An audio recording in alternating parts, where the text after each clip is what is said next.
सजा मिलती है। इस संसार में एक ना एक दिन उसे अपने पापों का हिसाब जरूर चुकाना पड़ता है। वो एक घना जंगल था। शरीर का खून जमा देने वाली ठंडी हवा चल रही थी। उस घने जंगल के बड़े बड़े लंबे और पेड़ के साए रात के समय में बड़े ही विचित्र आकृति बना रहे थे। ठंडी हवा की रफ्तार से ऐसा प्रतीत हो रहा था मानो कि कुछ समय बाद उस जंगल में कोई भयानक तूफान आने वाला हो। एक लग्जरी कार उस घने जंगल की सड़क को चीरती हुई दौड़ती चली जा रही थी। उस कार के अंदर दो लोग सवार थे, चार्ल्स और राहुल। चार्ल्स बड़ी सावधानी पूर्वक गाड़ी चला रहा था और वहीं उसके बगल में बैठा हुआ राहुल खिड़की के बाहर का दृश्य देखने में व्यस्त था। वैसे तो राहुल एक बहुत ही बहादुर किस्म का व्यक्ति था, मगर इस समय उसके चेहरे पर डर के साए साफ साफ दिखाई दे रहे थे। वो चार्ल्स को इशारे से बार बार बोल रहा था कि गाड़ी को और ज्यादा तेज चलाए।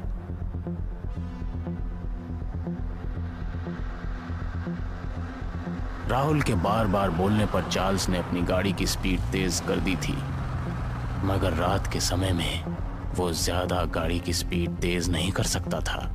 राहुल का बार बार तेजी से गाड़ी चलाने का इशारा करना चार्ल्स का ध्यान भटका दे रहा था। इस बार भी राहुल ने चार्ल्स को गाड़ी तेज चलाने का इशारा किया ही था कि तभी कार अचानक झटके देते हुए रुक गई। चार्ल्स को ऐसा लगा मानो किसी अदृश्य शक्ति ने उसकी कार के स्पीड ब्रेक लगा दिए हों। अगर चार्ल्स गाड़ी चलाने में निपुण ना होता तो अब तक तो गाड़ी पलट जाती। गाड़ी के अचानक इस तरह रुकने से चार्ल्स और राहुल बाहर निकल कर आए। उन दोनों ने देखा कि गाड़ी के चारों टायर फटे हुए थे। कड़कती हुई सर्दी में भी उनके माथे से पसीने की बूंद टपकने लगी। वो दोनों कार के चारों टायरों को हैरत भरी नजरों से देख रहे थे, मानो कि उन्हें विश्वास ही नहीं हो रहा था कि एक साथ गाड़ी के चारों टायर कैसे पंचर हो सकते हैं। जबकि रोड बिल्कुल साफ और चिकना पड़ा था। वो दोनों ये सारी बातें गहराई में सोच ही रहे थे कि तभी अचानक उन दोनों को ऐसा लगा जैसे कि कोई बहुत टाइगर की रफ्तार से उनके सामने से निकलकर जंगल के अंधेरे की गहराइयों में खो गया। उन दोनों का ध्यान कार के टायरों से तुरंत हटकर जंगल की ओर जाने वाले उस अदृश्य प्राणी की तरफ लग गया।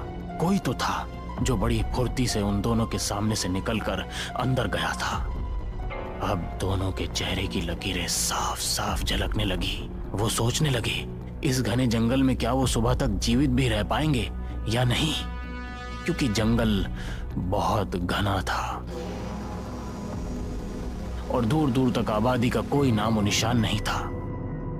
अचानक उन दोनों को जैसे कुछ याद आया। उन दोनों ने अपनी जेब से तुरंत मोबाइल निकाल लिए, मगर मोबाइल की स्क्रीन को देखकर उनके चेहरे और ज्यादा निराश हो गए, क्योंकि मोबाइल की स्क्रीन पर नेटवर्क का नामो निशान ही नहीं था। वो किसी को मदद के लिए कॉल भी नहीं कर सकते थे। चारों ओर अजीब सा कोहरा छाने लगा था। इसी कोहरे के बीच अचानक चार्ल्स की नजर जंगल के बीचों बीच बने हुए एक बहुत बड़े मेंशन हाउस पर चली गई। जंगल में बने हुए मेंशन हाउस को देखकर चार्ल्स की आंखों में विस्मय की परछाइयां लहराने लगी, मगर दूसरी तरफ उसे थोड़ा सही भी महसूस हुआ, या ये सोचकर कि आधी रात के वक्त जंगल में रात बिताने का उन दोनों का कोई सुरक्षित स्थान तो मिल गया। चार्ल्स ने राहुल की ओर देखकर कहा कि हम दोनों को रात उस मेंशन हाउस में गुजार लेनी चाहिए। सुबह हम किसी को भी मदद के लिए बुला सकते हैं। तो वहीं दूसरी तरफ राहुल किसी भी हाल में उस मेंशन हाउस की ओर जाने के लिए तैयार ही नहीं था।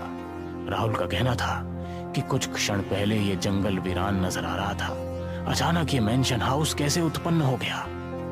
राहुल की बात सुनकर चार्ल्स राहुल के कंधे पर हाथ रखते हुए बोला कि हो सकता है कि ड्राइविंग की वजह से हम दोनों इस मेंशन हाउस को ना देख पाए हों। जो भी हो, हमारे पास उसके अंदर जाने के अलावा और कोई रास्ता नहीं है। अगर हम दोनों उस मेंशन हाउस के अंदर नहीं गए तो यहाँ पर कुछ भी हो सकता है। चार्ल्स की बात में राहुल को दम नजर आया। राहुल ने मेंशन हाउस की ओर जाने की हामी भर दी। वो दोनों धीरे धीरे कदमों से उस मेंशन हाउस की ओर बढ़ने लगे, मगर जैसे जैसे उनके कदम बढ़ रहे थे उन दोनों को अपना दिल डूबता हुआ सा महसूस हो रहा था। पता नहीं क्यों उसे वो मेंशन हाउस उन्हें बहुत ही जाना पहचाना मालूम पड़ रहा था। कुछ ही समय बाद वो दोनों मेंशन हाउस के अंदर खड़े हुए थे कि उन दोनों ने देखा कि उस मेंशन हाउस की दीवारों पर बड़े बड़े चीते की खालें टंगी हुई थी और वहां आसपास सन्नाटा पसरा हुआ था। वो हाउस अंदर से पूरी तरह से खाली नजर आ रहा था। तो वहीं दूसरी तरफ उस मेंशन हाउस के हॉल में बने हुए आतिशदान में लकड़ियां जल रही थी, जो ये बता रही थी कि ये मेंशन हाउस पूरी तरह से खाली नहीं है, कोई ना कोई यहाँ पर जरूर है। राहुल और चार्ल्स आतिशदान के करीब जाकर बैठकर अपने हाथ सेकने लगे। दरअसल चार्ल्स और राहुल कोई आम व्यक्ति नहीं थे, बल्कि वो दोनों एक जासूस थे। और तो और वो दोनों इस देश में भी नहीं रहते थे। कल रात उन दोनों के पास उनके ही किसी एजेंट का कॉल आया। उस एजेंट ने उन दोनों को अर्जेंट इसी जंगल के आसपास बुलाया था, मगर अपनी मंजिल तक पहुंचने से पहले ही उनकी कार के चारों टायर पंचर हो गए और इस वक्त वो दोनों जंगल के सन्नाटे में बने हुए उस मेंशन हाउस के अंदर आतिशदान में अपने हाथ ताप रहे थे। उन दोनों को भूख भी लग रही थी। राहुल चार्ल्स से खाने को लेकर कुछ कहने ही वाला था कि तभी उन दोनों के कानों में सीढ़ियों से किसी के नीचे उतरने के कदमों की आहट सुनाई दी। वो दोनों खड़े होकर तुरंत सीढ़ियों की ओर देखने लगे। उन दोनों ने देखा कि एक सुंदर महिला मुस्कुराती हुई एक छोटी बच्ची के साथ उन दोनों की ओर ही चली आ रही थी। उस सुंदर महिला ने ब्लैक कलर की नाइटी पहन रखी थी और उसके ठीक बगल में एक 10 वर्षीय लड़की जिसने एक ब्लैक कलर की मोटी जैकेट पहन रखी थी, उन दोनों को देखकर मुस्कुराने लगी। कुछ ही देर में वो महिला अपनी बच्ची के साथ चार्ल्स और राहुल के सामने खड़ी हो गई और उन्हें सवालिया नजरों से देखने लगी। चार्ल्स ने मुस्कुराते हुए उससे कहा कि वो दोनों मुसाफिर हैं। अचानक रास्ते में उनकी कार खराब हो गई। सर्दी और जानवरों से बचने के लिए वो दोनों इस मेंशन हाउस के अंदर चले आए। चार्ल्स की बात सुनकर वो सुंदर महिला बड़े ही अजीब रहस्यमयी अंदाज में मुस्कुराती हुई बोली कि तुम दोनों ने अच्छा काम किया, हमें एक दूसरे की मदद करनी चाहिए। राहुल ने उस महिला को बताया कि उन दोनों को बहुत तेज भूख लगी है। राहुल की बात सुनकर उस सुंदर महिला ने सामने की ओर इशारा कर दिया और उन दोनों ने देखा कि उस हॉल में एक बड़ी सी डाइनिंग टेबल सजी हुई रखी है। वो दोनों समझ गए कि वो सुंदर महिला उन दोनों को भोजन करने का निमंत्रण दे रही है। वो दोनों धीरे धीरे कदमों से उस डाइनिंग टेबल की ओर बढ़ गए। उस महिला ने अपनी 10 वर्षीय बेटी को एक चेयर पर बैठा दिया और वहां से गायब हो गई। वो बच्ची उन दोनों को अजीब से अंदाज में घूरे जा रही थी। पता नहीं क्यों राहुल और चार्ल्स को उस बच्ची के घूरने का अंदाज विचलित कर दे रहा था। राहुल को ऐसा महसूस हो रहा था मानो कि उनके सामने कोई जिंदा बच्ची नहीं बल्कि किसी मुर्दा बच्ची को बैठा दिया हो। उन्हें एक अजीब सी घबराहट महसूस होने लगी। वो दोनों उठकर जाने ही वाले थे कि तभी वो सुंदर महिला हाथों में खाने की ट्रे लिए हुए मुस्कुराती हुई उनके करीब चली आई। उस महिला को देखकर अचानक उनका विचलित मन शांत हो गया। उस महिला ने मुस्कुराते हुए उन दोनों से कहा कि उन दोनों को बैठकर भोजन करना चाहिए। उसने ये भी कहा कि भोजन करने के बाद अगर वो चाहें तो सामने वाले रूम में सुबह तक रुक सकते हैं। सुबह तक उसका ड्राइवर आ जाएगा और वो उन दोनों की कार की रिपेयरिंग करवा देगी। ये सुनकर उन दोनों को बहुत शांति मिली। वो दोनों चुपचाप शांति से भोजन करने लगे। भोजन करने के दौरान ही अचानक राहुल और चार्ल्स की नजर उस बच्ची पर चली गई। उस बच्ची को देखकर उन दोनों की आंखें दहशत और डर से फटी की फटी रह गई। उन दोनों ने देखा कि उस बच्ची का चेहरा पूरी तरह से काला पड़ चुका था और उसकी आंखों से खून टपक रहा था। ये देखकर उन दोनों की चीख निकल गई। अचानक उन दोनों के कानों में किसी औरत की गुर्राहट भरी हंसने का स्वर टकराया। उन्होंने देखा कि वो सुंदर महिला एक बहुत ही भयानक रूप में परिवर्तित हो चुकी थी। तभी कोई टाइगर की रफ्तार से उनके सामने आकर खड़ा हो गया। उस व्यक्ति को देखकर उनके बदन में डर की कंपकपी छूटने लगी। वो व्यक्ति कोई और नहीं बल्कि उनका पुराना साथी टाइगर था। वही टाइगर जिसे राहुल और चार्ल्स ने धोखे से मार दिया था। राहुल और चार्ल्स ने जैसे ही अब उस सुंदर महिला और उस बच्ची को देखा, उन्होंने देखा अब उनके सामने उनके भयानक चेहरे टाइगर के कि पति पत्नी और बच्ची के रूप में परिवर्तित हो गए। ये देखकर उनके होश उड़ गए। राहुल और चार्ल्स अविश्वास भरी नजरों से टाइगर की ओर देखे जा रहे थे। टाइगर को अपने सामने देखकर चार्ल्स और राहुल चीखते हुए बोले कि ऐसा कैसे हो सकता है, हम दोनों ने तुम्हें और तुम्हारे परिवार को जंगल में मारकर फेंक दिया था।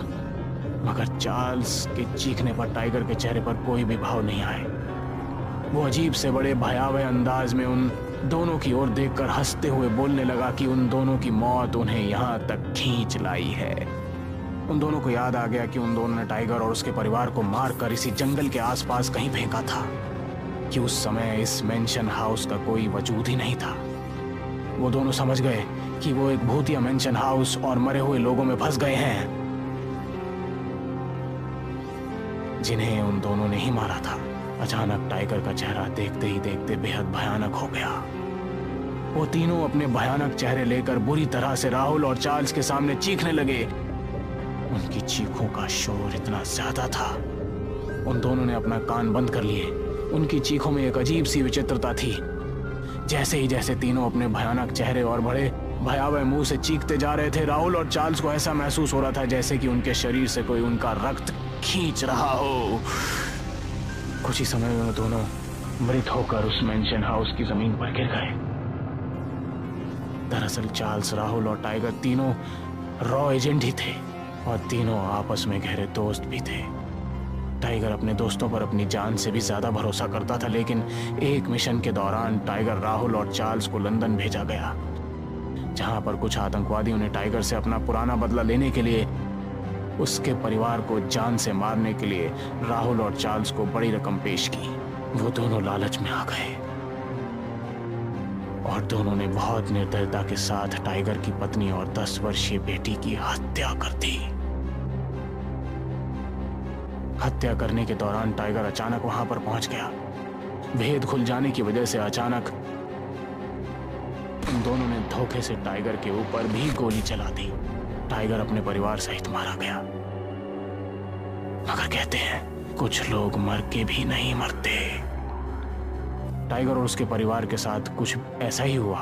उन तीनों की आत्माएं देश के गद्दारों से बदला लेने के लिए तड़प उठी और आखिरकार नियति राहुल और चार्ल्स को उनकी ओर खींच ही लाई। अगले दिन फॉरेस्ट ऑफिसर को राहुल और चार्ल्स की लाश उस घने जंगल में मिली, मगर वहां मेंशन हाउस का कोई नामो निशान मौजूद नहीं था। एक फॉरेस्ट ऑफिसर बड़ी हैरत भरे अंदाज से दूसरे फॉरेस्ट ऑफिसर से बोला कि ये तो वही जगह है जहां पर टाइगर और उसके परिवार को मारकर डाल दिया गया था। टाइगर और उसके परिवार ने देश के गद्दारों से बदला लिया था। अब उन तीनों की आत्माएं मुक्त हो चुकी थी और राहुल और चार्ल्स की आत्माएं अपनी मंजिल यानी कि नर्क में पहुंच चुकी थी।